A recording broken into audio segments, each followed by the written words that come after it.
Hey guys, welcome back to the channel. It's that time of year where we want warm and comfy foods. So come into my kitchen with me while I make some Zuppa Toscana soup. Let's go. So what you're about to see is a quick rundown of all the ingredients that I use. There is some chicken stock, some heavy whipping cream, hot Italian sausages, mild Italian sausages, potatoes, onions, cheese, and bacon. See?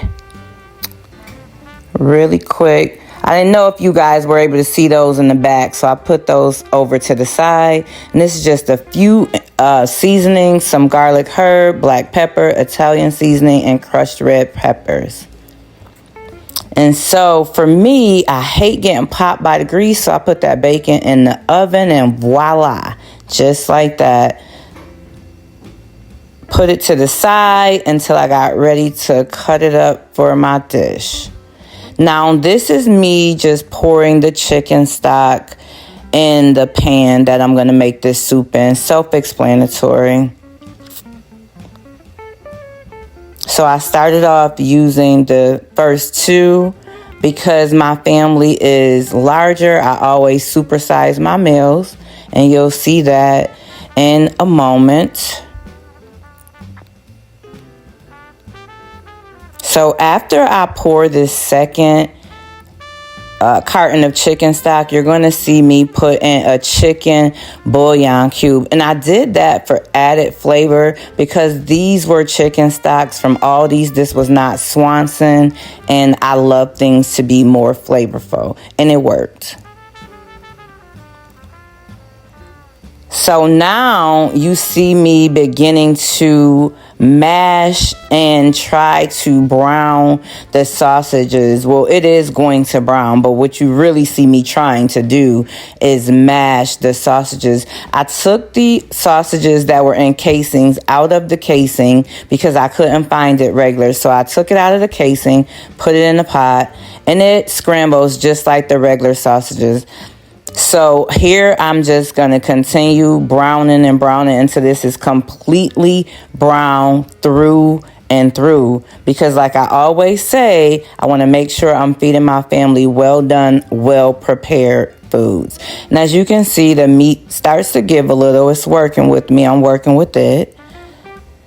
So I'm just going to turn here some more, flip and turn some more. I don't know why I'm trying to beat it with that spatula, but I did. We worked it out. We getting somewhere. We are getting somewhere.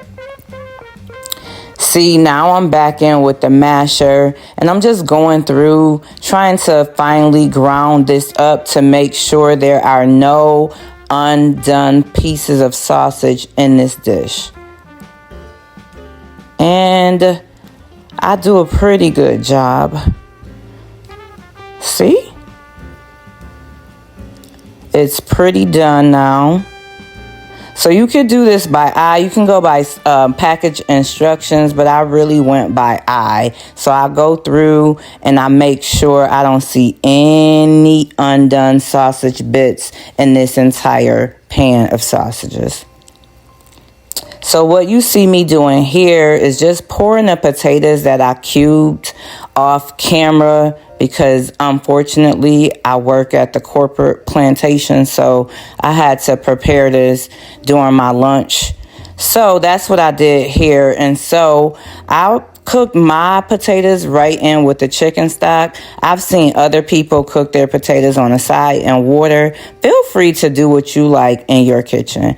And this is me just dropping in the kale that I also cleaned, washed, and shredded off camera. And so you can use as little or as much kale as you like. That was enough kale in this dish for us. And we could have added more, and maybe I will add more next time, but this still turned out fire. So I'm just blending that all together.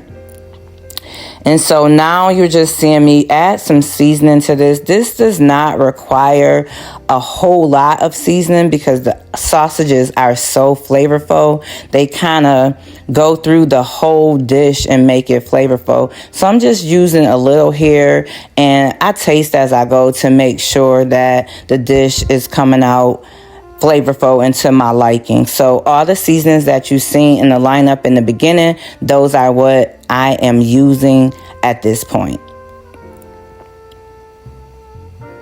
And I believe this is the last one, the crushed red pepper. And again, you don't have to use red pepper. I did, even though we used 1 pack of hot sausages. We kind of like spicy dishes around here. And see, it's not over seasoned. It actually turned out perfect. So after that boiled for a little while, I put some potatoes over here to the side to ensure that they were going to be buttery smooth. And just like that, they are buttery smooth. There you go. There you go. I love that for my family and I. I like to make sure every bite of potato is going to be smooth.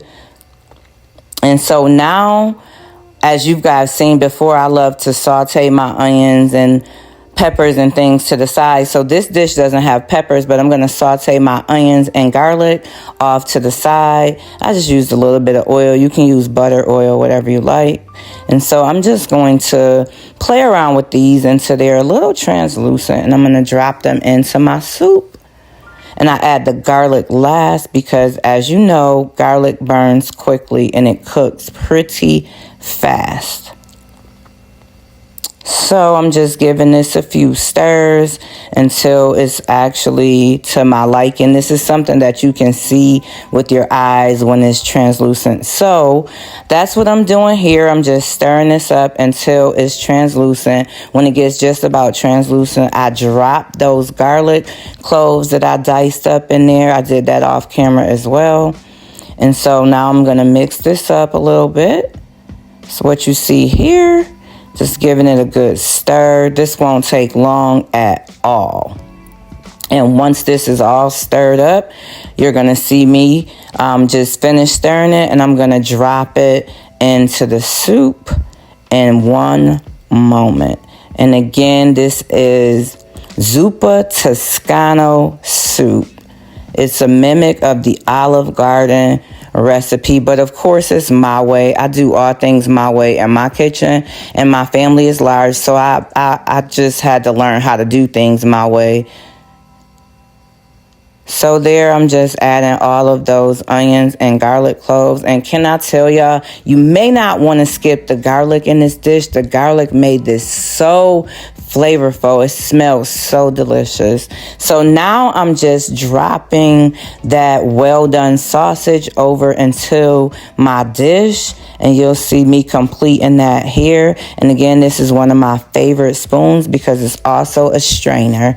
So I did not have to strain this meat. You can strain the meat if you choose to, but a little bit of the oil from the meat is not going to damper the flavor or the texture of this meal.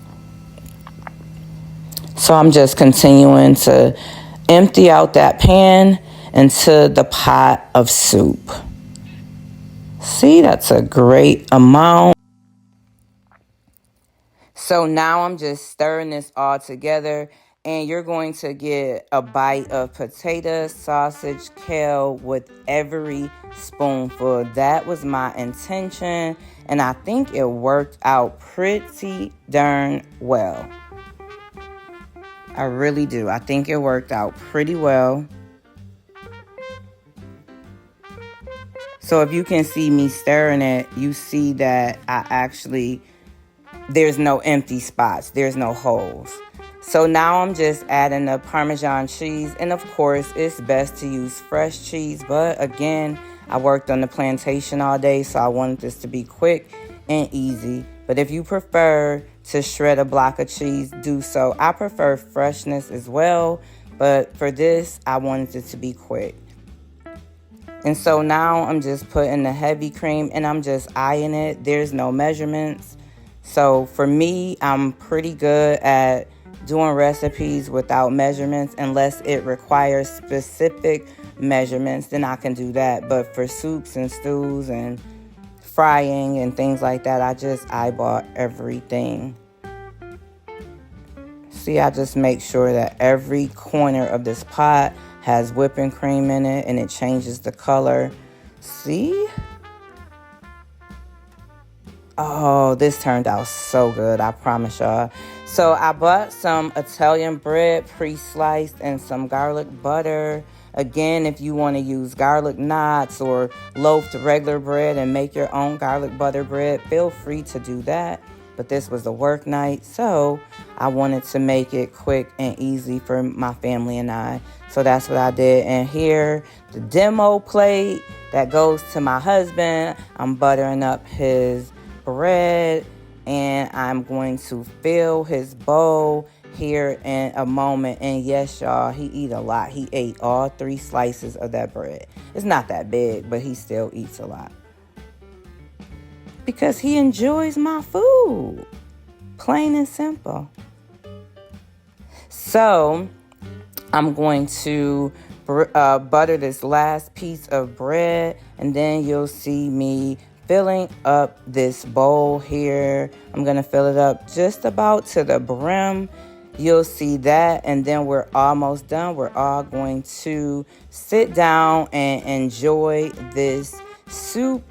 It turned out so delicious. If you made it this far in the video, thanks so much for watching. I love you all. Grace and peace from Amelia's Corner. Until next time, bye for now. This is me adding the topping. This is me adding that bacon that was on the side. And so now I can tell you all bye. Bye for now. Thanks for watching. Until next time.